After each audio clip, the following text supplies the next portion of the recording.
नमस्कार दोस्तों। जो कुछ लिखो सच्चा लिखो, तुमने जो है भोगा लिखो, बस अपनी ही बात करो मत, औरों का भी दुखड़ा लिख लो। जो जनता को लूट रहे हैं उन लोगों का चिट्ठा लिखो, अच्छाई दम तोड़ रही है पर सच्चे को अच्छा लिखो लिखो। दीपक पंडित जी की ये पंक्तियां आज इतना जरूरी हो गई है क्योंकि झूठ का बोलबाला है और झूठ जिस तरीके से बिक रहा है और बेचा जा रहा है और झूठ ही धंधा बन गया। खरीदार भी है और बेचने वाले भी। तो खरीदार कौन है और बेचने वाले कौन है और क्या बिक रहा है, इसी पर आपसे बात करेंगे कि किस तरीके से इस देश का भविष्य खत्म किया जा रहा है, किस तरीके से आप सबके बच्चों का, आपकी बेटियों का, सबको असुरक्षित किया जा रहा है, जिससे उनका भविष्य इतने अंधकार में हो कि फिर कुछ दिखाई न दे। आपको जानकारी के लिए बता दें कि भारत सरकार ने पिछले 9 साल में, यह भारत सरकार का डाटा है, तमाम बहाने दे करके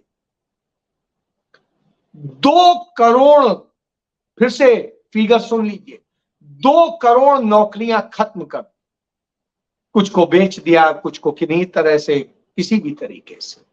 तो यह स्थिति की है। और वो कहते थे हर साल 2 करोड़ रोजगार देंगे। रोजगार तो नहीं दिए, रोजगार खत्म करने का काम किया। अब जो भर्तियां हो रही उनमें अधिकतर भर्तियां जो हो रही है वो कॉन्ट्रैक्ट पर हो रही। 70,000 की बात की गई रेलवे में, लेकिन आज तक उन्हें नियुक्ति नहीं मिली है, जिन्हें अपॉइंटमेंट लेटर देने की बात नहीं। लोग आंदोलन करते और इस तरह की जब स्थितियां हो तो निश्चित रूप से चिंता है।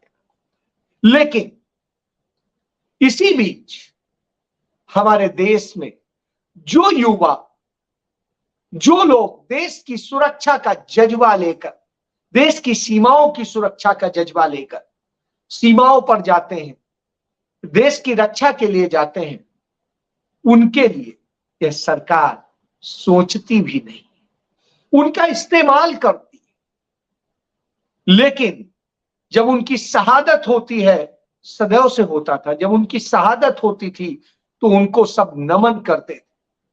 हमने बचपन से सुना था, शहीदों की चिताओं पर लगेंगे हर बरस मेले, यही उनका आखिरी निशान होगा। लेकिन आज क्या हो रहा है? शहीदों की चिताओं को छोड़िए, उनकी चिताओं से पहले उनकी लाश पर जश्न मनाया जा रहा है। और वह जश्न मनाने वाला कोई और नहीं, वह शख्स है जो सेना का चुनावी इस्तेमाल करता है, जो सेना के शौर्य का चुनावी इस्तेमाल करता है, जो सेना के जवानों का चुनावी इस्तेमाल करता है। वह शख्स यह कर रहा, किस बात का जश्न मना रहा था यही नहीं समझ में आ रहा। तो पहले इस जश्न की बात, फिर आगे बढ़ता हूं। जश्न की स्थिति क्या, किस बात के लिए कि G20 का सम्मेलन बड़ा सफलता से हो गया। तो हुजूर, आपके सम्मेलन की असफलता यह है कि आपका सम्मेलन G20 था, लेकिन उसमें जो विदेश से आने वाले जो उसके सदस्य थे, उनमें जो राष्ट्राध्यक्षों की संख्या है वो 10 थी। यानी 10 आधे आए ही नहीं। तो यह बताता है कि शासनाध्यक्ष और राष्ट्राध्यक्ष आपके में आए ही नहीं। यह आपकी सफलता है। यह सफलता है कि उसमें भारत मंडपम जो बनाया गया बगैर किसी टेंडर के, 2700 करोड़ रुपए का वो जो घोटाला हुआ, वह आपने कर दिखाया। यह हुआ कि 990 करोड़ में जो आयोजन होना था वो 4100 करोड़ में होता है, मतलब 4100 करोड़ में, और उसमें सिर्फ आपका प्रचार होता है, आपका अभियान होता है। यह ऐसा सम्मेलन था जिसमें प्रेस कॉन्फ्रेंस नहीं हो पाई। लेकिन चूंकि इस देश का चरण चुंबक मीडिया आपको न दिखाता है न बताता है, इसलिए आप क्या करेंगे। ये पूंजीवादियों की गुलाम सरकार है और पूंजीवादियों के ही हाथ में इस देश का मेन स्ट्रीम मीडिया है, इसलिए वो आपको दिखाएगा भी नहीं, क्योंकि उसे मुनाफा कमाना है, उसे अपने पैसे माफ कराने हैं, अपने लोन माफ कराने हैं और अपने घोटाले छिपवाने हैं। तो इसलिए वो कैसे बोलेंगे, वो बोल नहीं सकते। चलिए छोड़िए, मैं आता हूं क्यों मैं कह रहा था। हमारे देश के 5 जवान शहीद हुए, 3 अफसर, 2 जवान, और ये जम्मू कश्मीर में हुए। उसके बाद में मणिपुर में इसी तरीके से हमारे शहीद हुए, और इस तरह से आधा दर्जन हमारे जवान अफसर शहीद हुए। उनकी शहादत पर चंद शब्द बोलने की बजाय, उनके बारे में दुख व्यक्त करने के बजाय, हमारे प्रधानमंत्री या कहे भारतीय जनता पार्टी ने एक आयोजन कर डाला जिसका उससे कोई कंसर्न नहीं। वो आयोजन करती है कि महान मोदी जी हमारे, वो उनके कारण ये बहुत बड़ा वो हो गया, वो विश्वगुरु बन गए। हुजूर श्रीमती इंदिरा गांधी ने 1983 में किया था। 100 से अधिक राष्ट्राध्यक्ष और शासनाध्यक्ष आए थे, 140 देशों की वो थी और श्रीमती गांधी ने उसकी अध्यक्षता की थी। लेकिन उन्होंने तो कभी नहीं कहा कि हम विश्वगुरु बन गए। न किसी को रोका गया, न संसाधन वो किए गए। आपने तो पूरी दिल्ली को कैद कर दिया, तब ये हाल है। चलिए, आप जश्न मना रहे थे, वहीं लाशों के, उन शहीदों की लाशों के जनाजे निकल रहे थे। कुछ की माएं रो रही थी, कुछ की बहनें रो रही थी, कुछ के पत्नियां रो रही थी और कुछ के पिता रो रहे थे, बिलख रहे थे। सब रो रहे थे और आप खुशियां मना रहे थे, फूल बरसवा रहे थे, और खुद से ही, कोई जनता नहीं कर रही थी, खुद ही अपने लोगों से, अपने पैसे से अपने ऊपर फूल बरसवा लिए, कहा हम विश्वगुरु। तो साहब ये, और उसके अगले दिन यानी आज भोपाल पहुंच गए, वहां प्रदर्शन करने लगे, वहां पर चुनाव का पूरा अभियान चला दिया, लेकिन शहीदों के लिए एक शब्द नहीं। यह दुखद हालत। और इसी पर द टेलीग्राफ अखबार ने लिखा, व्हाट इज मोदी सेलिब्रेटिंग। क्यों क्यों क्या आपने महान कार्य कर दिया है? किस चीज के लिए आप यह उत्सव मना रहे हैं, जश्न मना रहे हैं? शहीदों को मौत पर आप खुशियां मना रहे हैं? शर्म नहीं आती है आपको?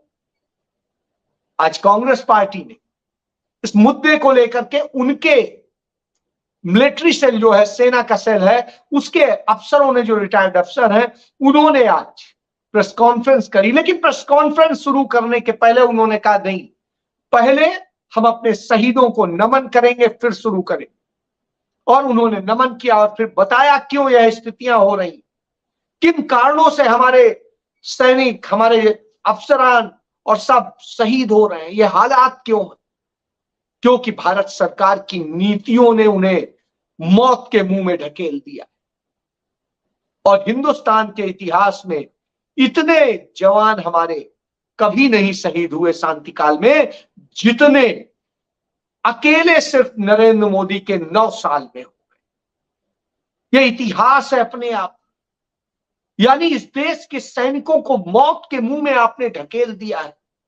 आपको उस लज्जा नहीं आती, और आएगी भी नहीं, क्योंकि आप उससे नहीं आते हैं कि आपको लज्जा है। तो पहली बात तो यह थी, इस पर मुझे शर्म आती है कि हमारे देश का प्रधानमंत्री ऐसा है।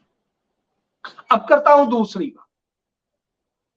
जब मीडिया को एक महान भूमिका निभानी चाहिए, सच को सच और झूठ को झूठ कहना चाहिए, उसे खड़ा होना चाहिए इंसाफ के साथ, उसे खड़ा होना चाहिए पीड़ित के साथ, तब वो ताकतवर के पीछे खड़ा होता है। उसका बचाव करने के लिए ढाल बनता है, उसके लिए एजेंडे तय करता है, उसके लिए जिस तरीके से पूरे खेल करता है वो पूरा देश नहीं दुनिया देख रही है। और हर कोई थूक रहा है उन पर। वो नफरत फैलाने का काम करता है, वो मार देने का काम करता है, वो झूठ बोलता है, कोरा झूठ बोलता है, तथ्यविहीन बोलता है। यही वजह है इंडिया गठबंधन ने यह चर्चा की कि आखिर क्यों ना ऐसे लोगों का बायकॉट होना चाहिए। राहुल गांधी ने इसको लेकर के चिंता व्यक्त की थी मुंबई में, और यह खुलासा हुआ कि मुंबई में एक टीवी चैनल के पत्रकार को, जो वहां का ब्यूरो चीफ था एक चैनल का, उसको एक कहा गया कि राहुल गांधी की प्रेस कॉन्फ्रेंस में जाकर के इस तरह से सवाल पूछ के हंगामा खड़ा कर दो, उस प्रेस कॉन्फ्रेंस को फेल कर दो, नैरेटिव बदल दो। लेकिन उसने जब मना कर दिया तो उसने इस्तीफा दे दिया। उसने कहा मैं ये नहीं करूंगा।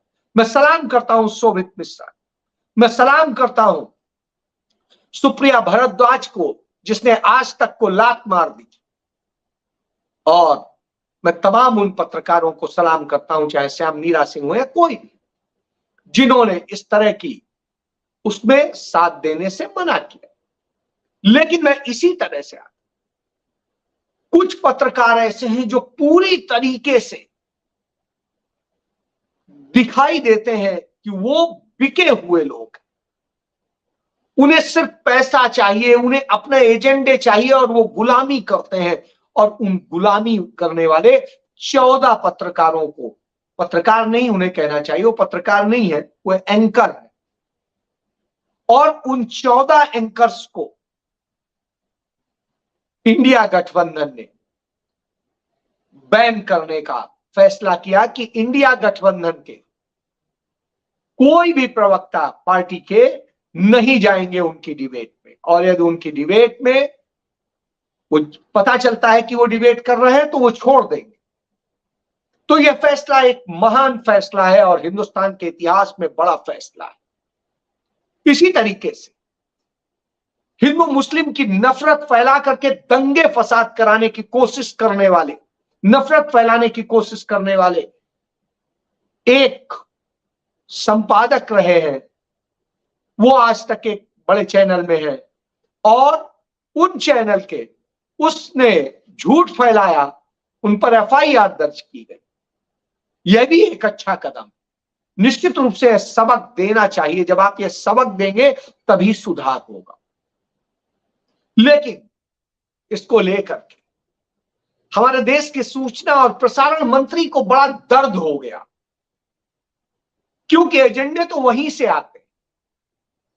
पीएमओ का एक चपरासी टाइप का व्यक्ति वहां भेजता है कि हाँ ये एजेंडे पे आज डिबेट्स होनी चाहिए, ये चलना चाहिए, तो वह धंधा बना दिया गया।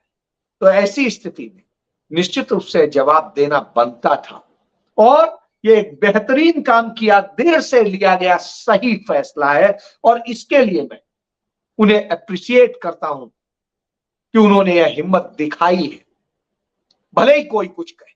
वहीं दूसरी तरफ हम इन एंकर्स को, पत्रकारों को क्या कहे, हमारे देश का प्रधानमंत्री खुद नफरत फैलाने का काम करता है। और आज जब वो मध्य प्रदेश में भोपाल में पहुंचा तो उसने कहा इंडिया गठबंधन सनातनियों पे हमला कर रहा है, उन पर ये कर रहा है, और इस तरह से करके उन्होंने जिस तरीके से बदनाम करने की कोशिश की और जिन शब्दों का इस्तेमाल किया वह अपने आप में शर्मनाक। उन्होंने यहां भी कहा कि इतना बड़े बड़े राज्यों का जो है बजट नहीं होता है जितना यहाँ के हम आयोजन पर खर्च कर रहे हैं। यानी आप सोचिए इससे ज्यादा शर्मनाक स्थिति क्या होगी कि आपकी ब्रांडिंग पे ज्यादा खर्च हो रहा है और राज्यों को बजट नहीं मिल रहा है। हिमाचल प्रदेश तबाह हो रहा है, आप उसको पैसा नहीं दे रहे हो जो राहत कोष से उसे पैसा मिलना चाहिए, जो उसका हक है, क्योंकि आप नफरत करते हो। और आपकी नफरत यह है, सनातन धर्म के बारे में आप जानते क्या, और सनातन धर्म है क्या, शायद आप कुछ नहीं जानते। उसकी एबीसीडी आपको नहीं पता है।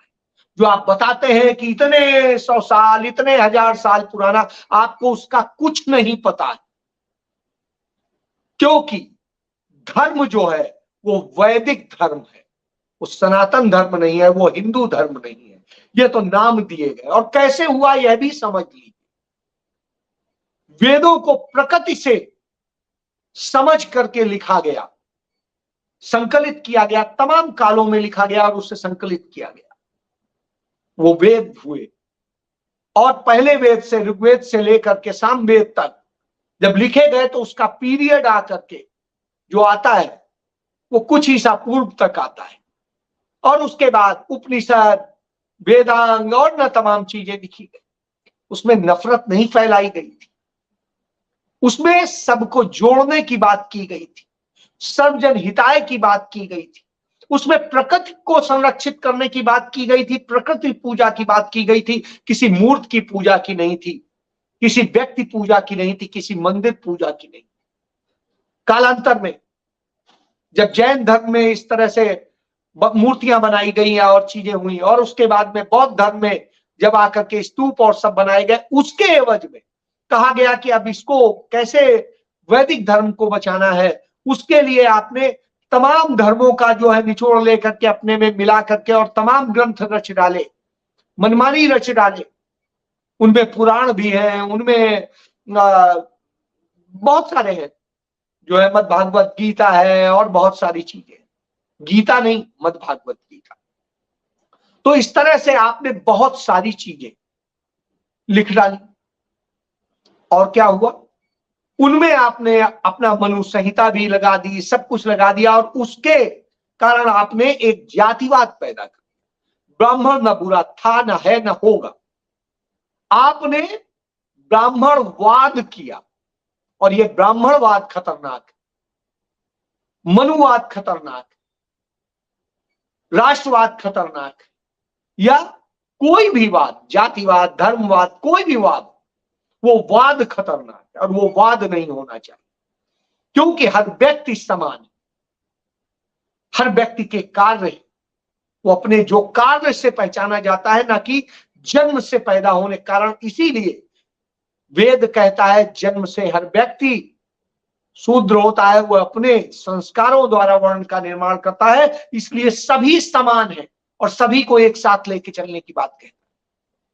आप उसे गलत तरीके से प्रस्तुत करते हैं और उसे नफरत फैलाने वाला बनाते हैं। इस कारण से उसका विरोध होता है। तो विरोध करने का कारण आपने पैदा किया है और आप जैसे पूर्ववर्तियों ने पैदा किया। तो यह स्थिति है आपके पूर्वजों ने किया है, जिन्होंने गंदगी डाली, क्योंकि सबको समानता का हक था। जब समानता का हक था, इसके उदाहरण मौजूद है कि ब्राह्मण ने भी शूद्र से विवाह किया और शूद्र ने भी ब्राह्मण से किया, क्षत्रिय ने भी किया और दूसरों ने भी किया। तो इसलिए कहीं कोई असमानता नहीं। लेकिन ये छुआछूत और ये सारी चीजें आप लोगों की दे, जो दूसरे सच्चे लोगों को गाली दिलवाती, और आज आप उसकी वकालत कर रहे हैं और गाली दे रहे हो इंडिया गठबंधन को, जो सबको जोड़ के एक साथ लेके चलने की बात करता है। वो हर जाति, हर धर्म से ऊपर बात करता है, वो सबके लिए बात करता है। इसीलिए राहुल गांधी कहते हैं हिंदू धर्म को आप जो हिंदुत्व बताते हो वो देश के लिए खतरनाक। हिंदू धर्म, हिंदू इसलिए कहा जाता है क्योंकि इंडस वैली से निकला है सब। हिंदू कुशा पर्वत श्रृंखलाएं थी, उनके इधर के क्षेत्र को हिंदू क्षेत्र कहा गया, इसलिए वो हिंदू धर्म है। ना कि वो हिंदू धर्म है इस आधार पर कि कोई एक धर्म है अलग से। तो उसकी जो परंपराएं थी, उसकी परंपराएं प्राकृतिक थी, सबको प्रेम करने वाली थी, सबको साथ ही लेके चलने वाली थी। आप उस पर चर्चा नहीं करते हो, आप यह करते हो, यह नफरत का खेल। यही वजह है कि आपके नफरत फैलाने वालों को अब इस इंडिया गठबंधन ने आईना दिखाना शुरू कर दिया है, उनको उनकी औकात बताना शुरू कर दिया है। और यही यदि कड़ाई से हुआ तो अच्छा होगा। मैं एक बात और कहना चाहता हूं, कांग्रेस पार्टी में भी तमाम सारे चरण चुंबक हैं ऐसे, जो तमाम इन मीडिया वालों से जो ये नफरत फैलाते हैं उनसे कहते हैं कि आप गांधी परिवार को गाली दीजिए, कांग्रेस को गाली दीजिए, मुझे कोई फर्क नहीं पड़ता, मुझे बस चमकाते रहे। और उसका नतीजा क्या होता है? ऐसे लोगों के मन बढ़ जाते हैं। इसलिए जरूरी है कि सब सच्चे दिल से ऐसे लोगों का बहिष्कार करें, और जो नफरत फैलाते हैं, चाहे वो मैं हूं चाहे कोई दूसरा हो। लेकिन क्योंकि मैं नफरत नहीं फैलाता हूं, मैं कहता हूं कि जुड़ना चाहिए सबको एक साथ, और यह देश बचाना बेहद जरूरी है और देश के लिए लड़ना जरूरी है। जवाब उनको देने की जरूरत है जो मौत पर जश्न मनाते हैं। आपको याद होगा पुलवामा हो रहा था, मोदी अपनी फिल्म बनवा रहे थे, और जब कल हमारे जवान शहीद हो रहे थे तो वो जश्न मना रहे थे। इसी तरीके से होता है।